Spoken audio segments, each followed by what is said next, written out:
Sans plus attendre, je démarrerai mon PowerPoint que j'ai préparé pour vous. Alors, je vous présente tout de suite le plan de ce webinaire d'une heure. Euh, les origines des indicateurs, je m'en occupe dans les prochaines minutes. Geoffroy saute ensuite sur le coefficient panier, qui est un des deux indicateurs dont on veut vous parler. Ensuite, c'est Evelyne qui va nous parler des composantes du revenu après impôt pendant 15 minutes chacun. Alors, sans plus attendre, je procède. Comment est-ce que ça a commencé? Comment on se rend à la journée d'aujourd'hui où on a le plaisir de vous présenter des indicateurs qui sont compilés par Statistique Canada? Eh bien, ça commence par les travaux d'une chercheuse pas ordinaire qui n'est pas avec nous aujourd'hui, Viviane Labrie. Elle est malheureusement absente parce qu'elle a d'autres activités en cours en ce moment. Mais c'est une démarche de recherche qui remonte jusque dans les années 90. Euh, et sa démarche à Viviane est une démarche de discussion, de réflexion, mais de conception également avec les personnes en situation de pauvreté.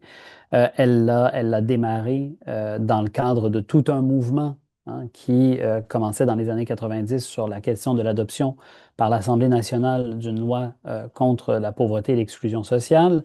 Euh, c'est une approche aussi qui est extrêmement rigoureuse et exigeante, en particulier pour la chercheuse, mais pour toutes les parties aussi, et toujours ancrée dans la bienveillance, le souci que les moments de recherche soient agréables. Et je pense que les collègues qui ont connu Viviane ici, puis j'en vois plusieurs, seront d'accord avec moi sur ces enjeux-là. Donc, ça part de Viviane, mais comme je viens de vous le dire, c'est une recherche qui est ancrée dans une communauté de réflexion et de pratique.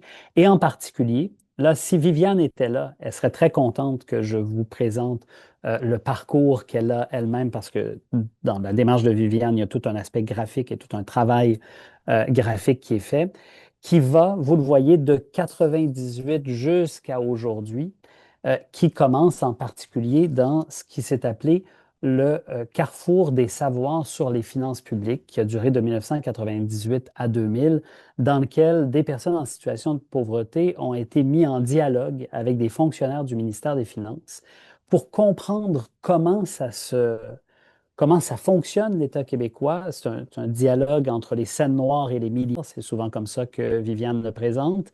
Et dans ce dialogue a émergé des concepts, plusieurs concepts. Je vous en fais une liste ici, je ne vous les expliquerai pas tous. Je ne suis pas Viviane et je n'ai pas les capacités de mémoire de tous ces concepts n'ayant pas été là à l'époque. Euh, mais cependant, je peux vous en présenter deux qui sont maintenant assez bien connus. Le produit intérieur doux, la dépense intérieure dure, que Viviane a travaillé, a réfléchi, hein. C'est cette idée qu'il y a un ensemble de pratiques dans l'économie, le produit intérieur doux, qui sont pas considérées par le produit intérieur, par le PIB tel qu'on le conçoit habituellement, mais qui sont constitués d'échanges, de dons, de relations interpersonnelles qui sont extrêmement précieuses, en fait, qui font que la vie est possible, mais dont on ne tient généralement pas compte. Et à l'inverse, la dépense intérieure dure, c'est ce moment où on est privé de ce dont on a besoin pour vivre. Et ça a des conséquences sur nos vies, sur nos santé, sur un ensemble de déterminants autour de nous qui font que la vie est beaucoup plus dure à vivre. Et tous ces deux concepts-là, Viviane et ses co-chercheurs de l'époque disaient, bien, en fait, ils sont invisibles. L'économie ne les voit pas. Et à partir d'un certain moment, Viviane a décidé d'entrer en contact avec l'IRIS. À l'époque, je travaillais comme chercheur à l'IRIS. Aujourd'hui, je reste en contact avec l'IRIS, mais comme je vous l'ai dit, je travaille dans une université. Elle prend contact avec l'IRIS, c'est moi qui vais manger avec elle parce qu'elle veut transformer certains de ces concepts qui ont été conçus dans ce processus-là en chiffres concrets. Et un de ces chiffres invisibles sur lequel elle souhaite mettre la main, et Evelyne va vous en parler plus en détail tantôt, c'est combien il manque pour pouvoir combler les besoins de tout le monde au Québec. Combien d'argent on aurait besoin de transmettre aux gens qui n'ont pas de moyens et qui ne comblent pas leurs besoins de base, combien d'argent on aurait besoin de leur transmettre pour qu'il soit possible de les combler. Et ça l'intrigue beaucoup. Et quand on en discute, ben, on se rend compte, oui, on pourrait probablement arriver à calculer ça. Et à partir de 2016, on publie une première note à l'IRIS sur le sujet. On commence à discuter dès 2020. Vous voyez que c'est un processus qui est très long, hein, qui commence en 98, qui se concrétise envers Statistique Canada en 2020. On nous dit assez clairement qu'il nous faudrait un article scientifique qui présente les indicateurs qu'on va vous présenter aujourd'hui. Et c'est ce qu'on publie en 2021. Ces données sont répliquées dans un travail fait par Raphaël Langevin, qui est embauché par Statistique Canada pour le faire en 2022. Et puis, tranquillement, on approche de la publication, de la première compilation de ces statistiques par Statistique Canada.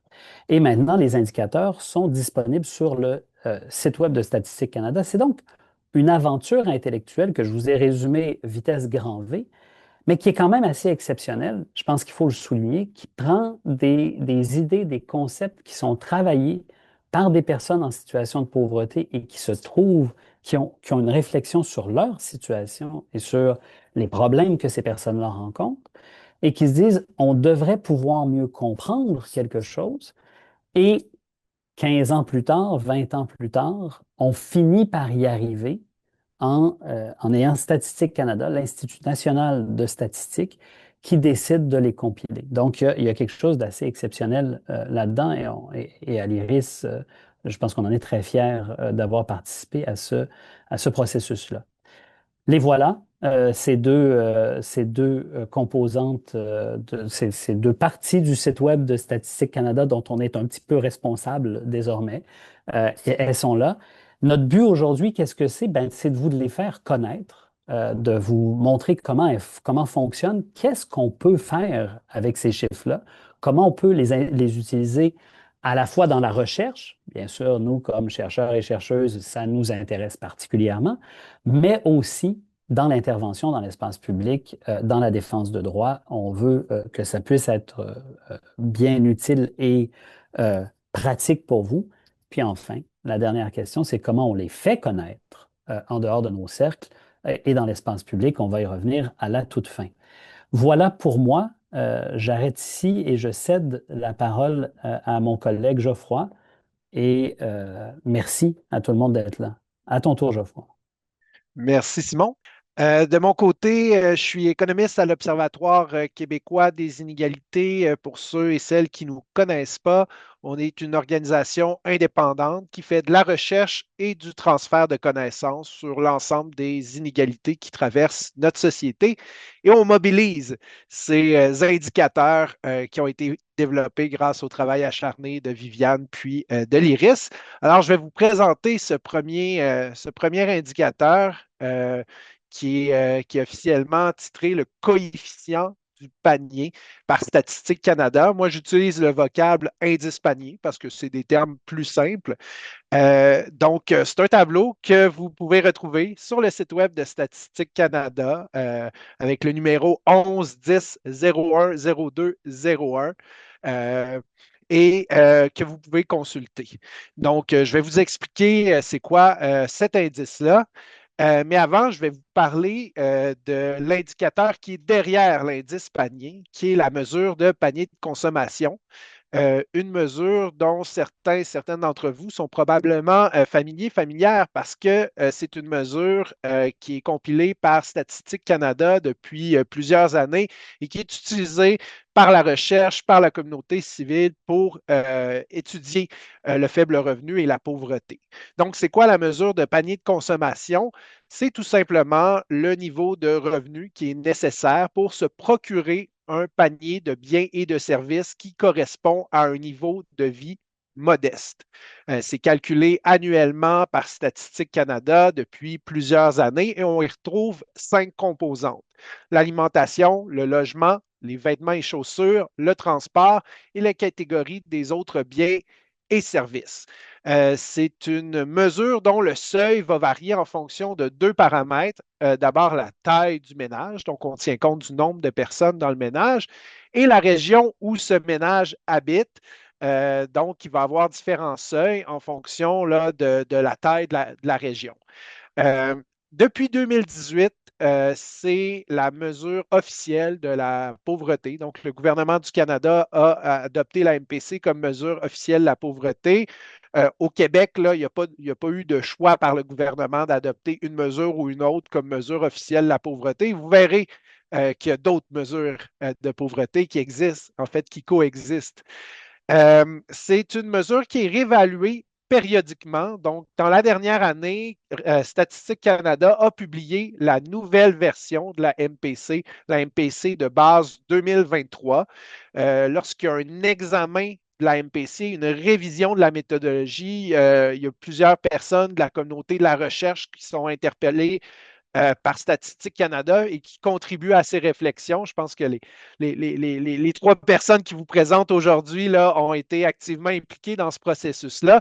Et donc, il y a une révision de la méthodologie pour chacune des composantes et on en arrive avec une nouvelle version de la MPC. Aujourd'hui, moi, je vais vous parler les données que je vais vous présenter font référence à la base de 2018 parce que ça nous permet là, de retourner quelques années auparavant. Mais sachez que la base de 2023 a été publiée cette année.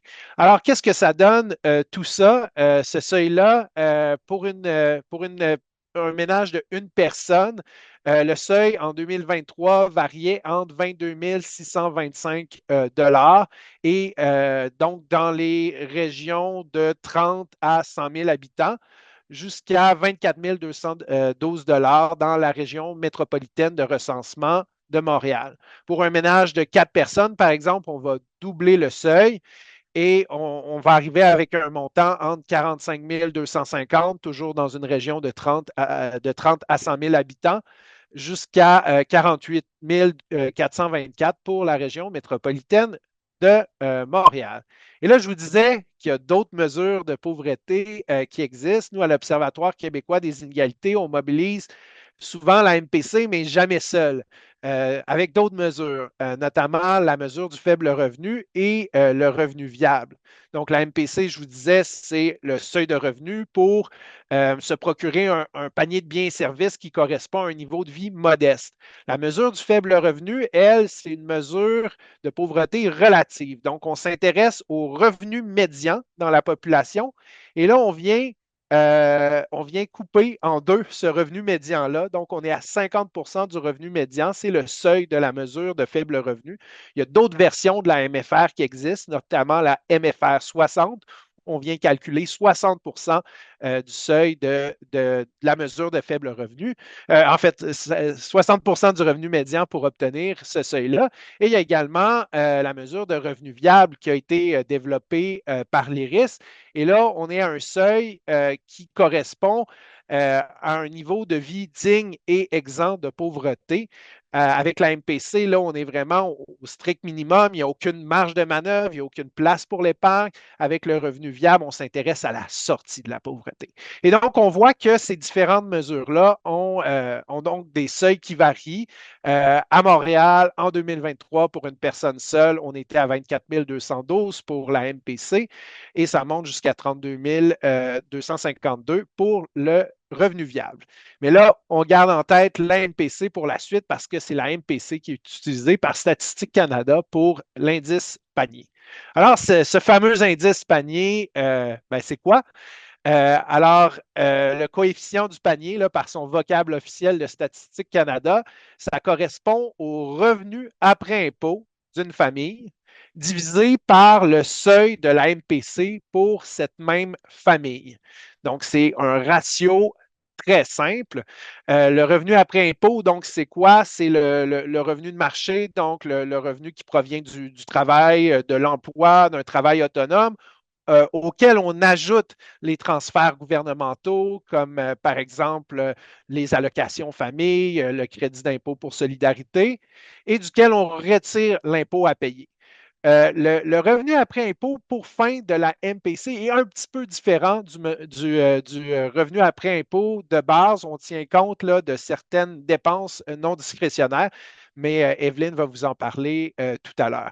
Et de ça, ben, on divise le seuil là, qui correspond à cette famille-là, donc qui tient compte du nombre de personnes dans la famille et aussi de la région dans laquelle cette personne-là se trouve. Donc, en bref, c'est quoi l'indice panier?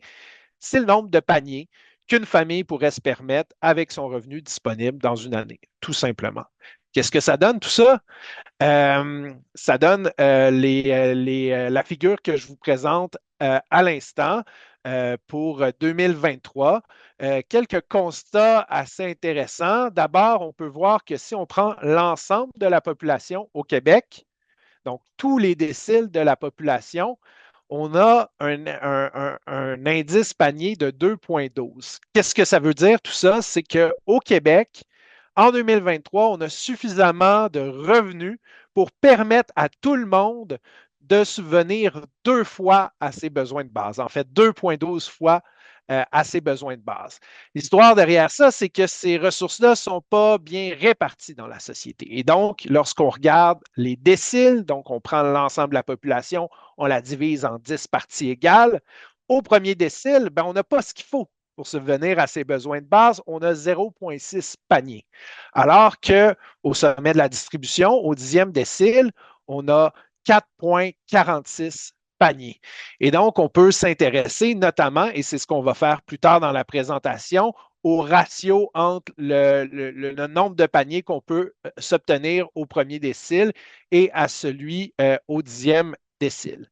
Donc, qu'est-ce qu'on peut faire avec cet indicateur-là? Ben, d'abord, on peut prendre conscience des inégalités entre les différents déciles de revenus dans la société, mais on peut également faire des comparaisons, puis je vous en présente une très rapidement.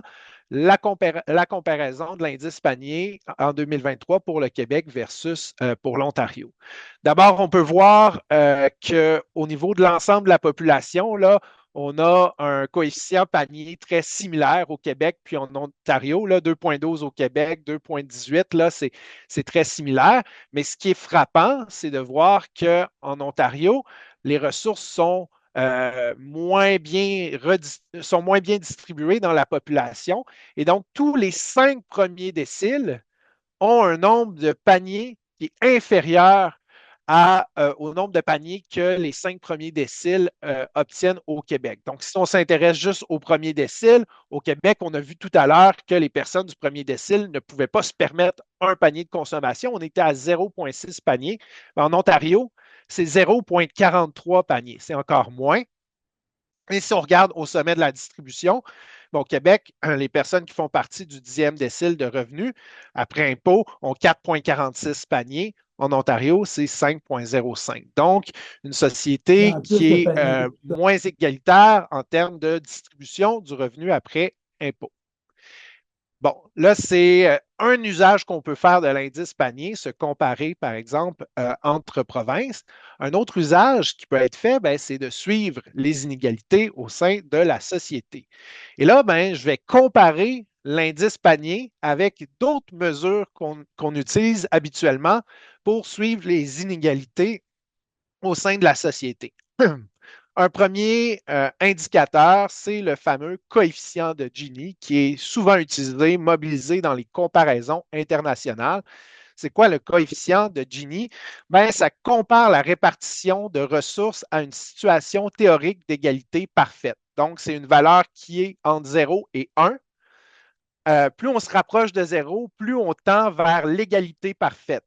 Donc, dans une société où on aurait 10 individus, les 10 individus se partageraient chacun 10 des ressources. Plus on va vers le 1, plus on tend vers l'inégalité parfaite. Donc, dans cette même distribution de 10 individus, il y a une seule personne qui détient 100 des ressources et le reste n'en ont aucun. Donc, ça, c'est le coefficient de Gini. Un autre indice qui est souvent mobilisé, c'est l'indice de Palma qui, lui, va s'intéresser aux deux extrémités de la distribution. Donc, on va mesurer le ratio entre la part des ressources qui est perçue par le 10 le plus riche et celle qui est perçue par le 40 le plus pauvre. Je vais prendre une petite gorgée. Et finalement, ben, entre en jeu notre indice panier. Donc, on peut faire le ratio entre le coefficient du panier au 10e décile et au premier décile de revenu. On se rappelle tout à l'heure, au Québec, le 10e décile de revenu avec 4,46 paniers. Le premier décile de revenu avait 0,6 paniers. Et donc, ça nous donne un ratio de 7,4. Donc, on peut dire qu'au Québec, les ménages du 10e décile peuvent consommer 7,4 paniers de plus que ceux du premier décile. Et donc, qu'est-ce que ça donne, ces trois indicateurs d'inégalité? Je vous le présente à l'instant pour la période 2015 à 2023. Pour le coefficient de Gini, au début de la période, on est à une valeur de 0,284. On voit qu'il y a une diminution assez marquée en 2020-2021, notamment en raison des aides gouvernementales d'urgence qui ont été fournies pendant la pandémie. On pense à la PCU, la PCRE, les modifications à l'assurance emploi. Et là, depuis 2020, le coefficient de Gini remonte. D'ailleurs, ce printemps, là, on va avoir les données pour 2024. On s'attend à un niveau, là, on s'attend à être revenu et même avoir dépassé le niveau d'inégalité pré-pandémique. Donc, ça, c'est le coefficient de Gini. Donc, une variable, là, une valeur qui tourne là, autour de 0,28 à 0,27. Pour l'indice de Palma, ben, on voit un mouvement similaire, mais là, on a des valeurs qui sont un peu plus parlantes. La valeur de 1, qu'est-ce que ça signifie? C'est que les 40 les plus pauvres ont exactement le même nombre de ressources que le 1%, le 10% le plus riche, même s'ils sont 4 fois plus nombreux. Et donc, ce ratio de Palma va diminuer notamment en 2020-2021 et commence à remonter. On s'attend à ce qu'il dépasse le niveau pré-pandémique en 2024. Et finalement, ben, notre ratio interdécile de l'indice panier, il est super intéressant parce que là, le chiffre que ça donne est un peu plus facile à interpréter. Tout à l'heure, on avait 0,282 de coefficient de Gini. Bon, c'est pas une valeur qui est facile à communiquer. Là, c'est assez clair. Avec notre ratio interdécile de l'indice panier, on dit que les 10% les plus riches ont 8,2 fois plus de paniers que le 10% le plus pauvre et on peut suivre l'évolution. On est descendu à 6,2 paniers en 2020 et on est en 2023 à 7,4 paniers. Est-ce que ces indicateurs-là sont comparables en termes d'évolution? Bien oui. Si on ramène les trois indicateurs en base 100, on leur donne la valeur de 100 en 2015 et on suit leur variation, on peut voir des mouvements similaires. On voit que les mouvements sont plus exacerbés pour l'indice panier. Pourquoi? Parce qu'on s'intéresse au 10% le plus riche versus le 10% le plus pauvre. Donc, le contraste est plus marqué, par exemple, qu'avec l'indice de Palma qui s'intéresse au 10% le plus riche et au 40% le plus pauvre. Mais on suit les mêmes tendances et c'est normal parce qu'on se base sur la même population, les mêmes données, la répartition du revenu dans la société. Et donc, quel bilan on peut faire de tout ça? Ben d'abord que l'indice panier suit une tendance similaire à d'autres indicateurs d'inégalité. Donc, il est tout à fait valable comme indicateur d'inégalité. Ça permet de comparer les provinces canadiennes entre eux. C'est malheureusement pas possible de comparer avec d'autres pays parce que Statistique Canada ne calcule pas la mesure de panier de consommation et l'indice panier pour d'autres pays. Et donc, ces comparaisons internationales sont un peu plus difficiles. Ça permet quand même de suivre l'évolution à travers le temps, mais seulement sur quelques années, parce qu'on se rappelle que la MPC est révisée périodiquement. Et à un moment donné, on change de base de la MPC. Donc, je vous ai présenté la base 2018. La base 2023 existe déjà. Avant, on travaillait sur la base de 2008. Et donc, il y a peut-être une étendue d'une dizaine d'années de comparaison qui est possible. Mais là où cet indicateur-là est intéressant, c'est que le potentiel pédagogique est énorme. On ne parle plus d'une valeur théorique de 0,282 comme le coefficient de Gini. Non, on parle de panier de consommation, de nombre de paniers de consommation qu'une famille peut se payer avec son revenu. Et ça, c'est très clair, c'est très parlant et j'y vois un potentiel énorme. Et on le mobilise déjà là, dans nos présentations à l'Observatoire et on reçoit une belle rétroaction là-dessus. Donc voilà ma brève présentation de l'indice panier. Et je céderai la parole maintenant à Evelyne Couturier. Donc, c'est à mon tour de faire ma présentation. Moi, je vais vous présenter l'autre indicateur je l'ai simplifié en décomposition du revenu selon la MPC. Ma présentation va être en deux parties, plus ou moins, comprendre la décomposition parce que c'est pas un concept qui est très simple, puis ensuite voir comment est-ce qu'on peut l'utiliser. Euh, donc, euh, Comme Simon l'a mentionné, l'IRIS travaille depuis longtemps sur ce genre de concept-là. Ça fait longtemps que je connais la décomposition du revenu et je dois être honnête, c'était un indicateur que je laissais à mes collègues le soin d'expliquer parce que c'est complexe. On fait juste regarder le nom du tableau, c'est composante agrégée et moyenne du revenu après impôt en fonction du seuil de la mesure du panier de consommation selon le décile de revenu après impôt. Ouf, ça. Bon. Alors, pour essayer de rendre ça un peu plus simple, je vais vous présenter ces concepts-là en trois parties. Les trois grands concepts de ce type de tableau-là, le revenu après impôt en fonction du seuil de la MPC, les composantes agrégées et moyennes et les déciles de revenus après impôt. Donc, la première partie, c'est le revenu selon le seuil de la MPC. Pour mon exemple, je pars d'un ménage de quatre personnes à Montréal. Donc, je vais vraiment dans le micro avant de regarder agrégé puis pour l'ensemble du Québec. On va y aller avec l'exemple d'un seul ménage, quatre personnes à Montréal. Quand on parle du revenu, d'habitude, il y a deux grands concepts qu'on utilise. Le revenu de marché, ça, c'est l'argent qu'on reçoit à travers le travail. C'est le revenu du marché, c'est l'argent qu'on reçoit avant de payer les impôts et de recevoir les transferts.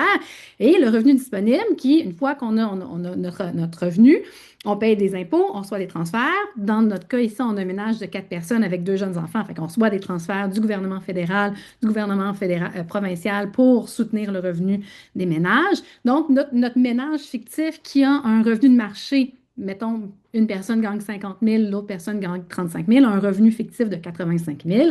À la fin de l'année, dans ses poches, a un revenu d'à peu près 80 562.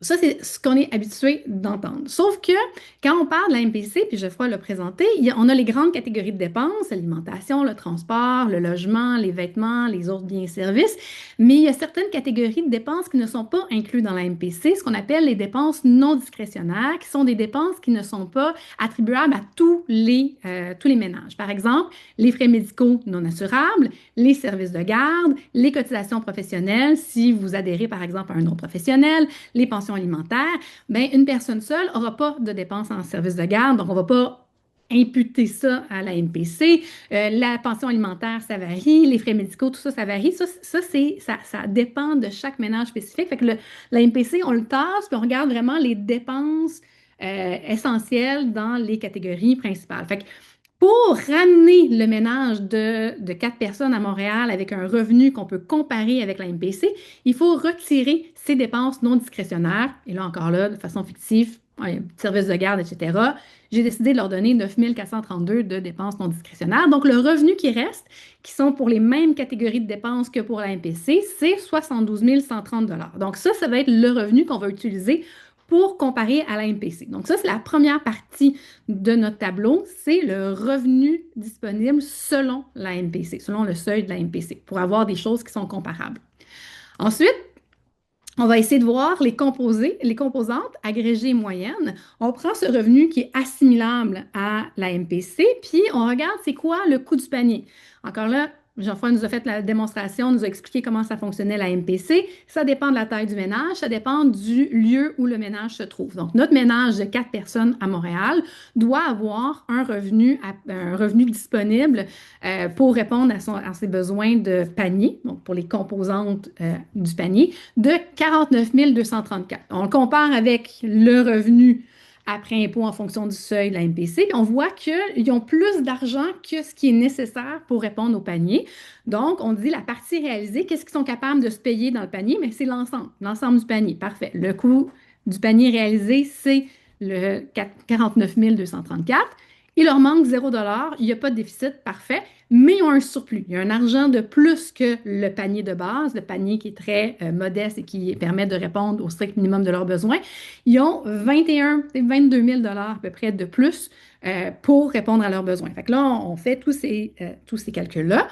Et pour revenir au revenu après impôt, on rajoute on ajoute les ajustements, les dépenses non discrétionnaires qu'on a vues tantôt.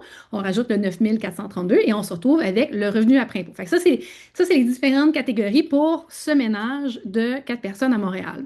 Maintenant, prenons un autre ménage de 4 personnes à Montréal.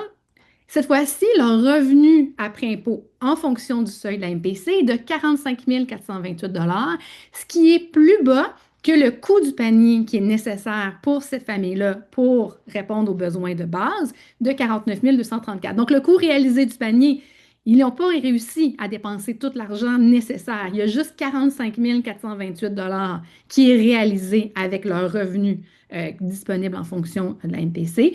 Donc, il y a un déficit, il y a un manque à gagner. Ce manque à gagner-là, ces besoins non comblés-là ont une valeur d'à peu près 3 800 et il n'y a pas de surplus. Dans chaque cas, il peut y avoir un surplus, il peut y avoir un déficit, mais il ne peut pas avoir les deux pour chaque famille.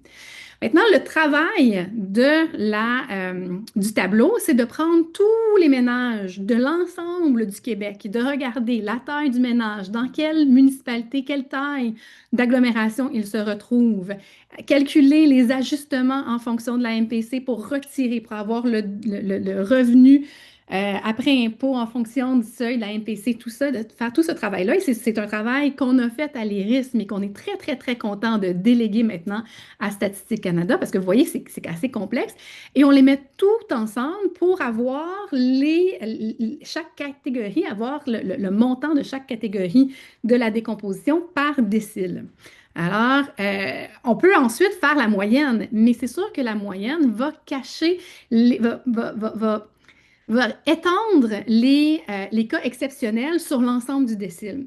Alors, nous, on préfère prendre le montant agrégé, le montant global, qui nous permet d'avoir une vision plus large de la réalité économique des différents déciles. Donc, on a le montant agrégé ici, on a tous les déciles, mais j'arrive à ma troisième partie du titre du tableau, donc les déciles. Et on a les deux colonnes que moi je trouve les plus intéressantes, le déficit, ce qui manque pour réussir à combler l'ensemble des besoins des déciles, et le surplus, l'argent qu'on a en plus du strict minimum pour éviter l'indigence, du strict minimum de la MPC. Maintenant, vous allez remarquer que dans le premier décile, on a un léger surplus de 53 millions de dollars. 53. On a un léger surplus dans le premier décile et on a un léger déficit dans le cinquième décile. Comment est-ce qu'on arrive à ces chiffres-là? Bien, c'est parce qu'on parle de déciles de ménage. On ne parle pas d'individus, mais bien de ménage. Donc, dans les premiers déciles, particulièrement dans le premier et dans le deuxième, c'est surtout des ménages d'une seule personne, alors que plus on avance dans les déciles, plus on a une diversité de tailles de ménages. Par exemple, dans le cinquième décile, on pourrait avoir, le cinquième décile, le revenu disponible moyen est à peu près à 60 000 Fait que dans le cinquième décile, on peut avoir un individu, un ménage d'une personne qui a 60 000 Alors là, lui a plein de surplus à mettre dans la catégorie surplus dans la décomposition des revenus. Mais un ménage de 5 personnes qui doit survivre avec un revenu de 60 000 ben là, il va avoir un déficit qui va entrer en ligne de compte. Donc, c'est là que c'est intéressant de voir l'agrégé. On voit qu'il y a des ménages jusque dans le cinquième décile qui ont des déficits qui sont relativement substantiels. Et ensuite, pour les déciles suivants, c'est pas qu'il n'y a pas de ménage avec des déficits, mais les ménages sont tellement exceptionnels, c'est tellement rare que les données ne sont pas fiables et Statistique Canada ne nous les offre pas. Mais ça permet quand même ça de voir, tous les ménages ne sont pas dans la même situation dans un décile. Il y a des déciles qui tirent la diable par le queue, pour le dire simplement, à travers la distribution. Il y a des familles, il y a des ménages qui s'en tirent mieux que les autres dans les différents types de déciles. Ça, c'est ma tentative de rendre plus simple et plus clair le tableau sur la décomposition des revenus. Et moi, je pense que ce qui est vraiment important, c'est de bien comprendre les déficits et les surplus, de voir comment est-ce qu'on peut les utiliser. Le tableau que je vous présente, pour suivre avec les mêmes données que Geoffroy, j'ai pris les données de 2018, sont aussi disponibles avec les données la base de 2023. Et c'est possible de les voir pour les différentes provinces du Canada et c'est possible de les voir aussi pour différentes années. Donc, ça permet de comparer les différents, le déficit, les besoins non comblés, l'argent qui manque pour réussir à répondre aux besoins de base de la population du Québec. On est capable de faire le suivi et ça nous amène à comment est-ce qu'on fait pour utiliser ces données-là. Maintenant qu'on comprend un peu mieux les concepts qui nous permettent d'avoir ces chiffres-là, comment est-ce qu'on peut les utiliser? Bien, une façon de les utiliser, c'est de comparer le déficit du premier décile avec les surplus du dixième décile. Donc, si on compare l'argent qui manque dans les budgets des 10 les plus pauvres au Québec, dans les 10 de ménages les plus pauvres au Québec, on voit que c'est relativement stable année après année, bien que ça diminue en 2020-2021, ce qui correspond aux chiffres de l'indice panier qu'on a vu tantôt. Donc, tout ça est raccord. Mais ce qui est intéressant, c'est de voir comment les surplus du dixième décile augmentent année après année, même entre 2019 et 2020.